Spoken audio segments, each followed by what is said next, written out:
आणि जनभावनेचा जरा तरी विचार केला पाहिजे। एक तर अजूनही आमचं ठाम मत आहे की आमच्या माधुरीला काहीही झालेलं नाही, ती अत्यंत सुदृढ आहे। ठीक आहे, रिपोर्ट मॅनेज केले गेले, काय केलं त्याच्यातून कसे आदेश केले गेले या खोलात मी जात नाही, परंतु मुळातच सुदृढ असणाऱ्या माधुरीला अजून उपचाराची गरज नाही। पण तरीसुद्धा जर वनताराला असं वाटत असेल की अजून तिच्यावर उपचार व्हायला पाहिजेत, तर अगदी वनताराच्याच देखरेखीखाली नांदणी मठामध्ये माधुरीला आणावं आणि त्यांच्या देखरेखीखाली त्यांनी उपचार करावेत। मठ आणि संपूर्ण इथली जनता त्यांना सहकार्य करायला तयार आहे। त्याच्यामध्ये सुप्रीम कोर्टाच्या आदेशाचा कुठेही भंग होत नाही, कारण वनतारानं इथं येऊन उपचार करावेत।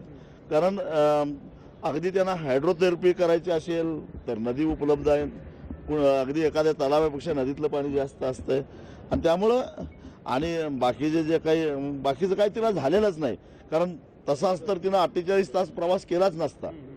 आणि एवढा काय चमत्कार झाला की 24 तासात आता तर ते व्हिडिओ दाखवतात सगळीकडे की माधुरी कशी आनंदात आहे आणि कशी फिरायला लागली आणि कशी पाण्यात खेळल्या, म्हणजे याचा अर्थ ती सुदृढ आहे।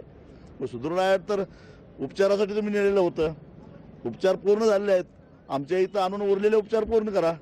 या सगळ्या बैठकीमध्ये त्यांनी पुन्हा एकदा पुनरुच्चार केला, वनतारा करून केला गेला की आम्ही ती घेतलेली नाही, कोर्टाने आमच्याकडे दिली आहे। दुसरी गोष्ट म्हणजे राज्य सरकारच्या वन विभागाच्या आधिपत्याखाली एक उपकेंद्र या ठिकाणी करण्यासंदर्भात लोकशाही मराठी ऐका, पहा, जागरूक रहा।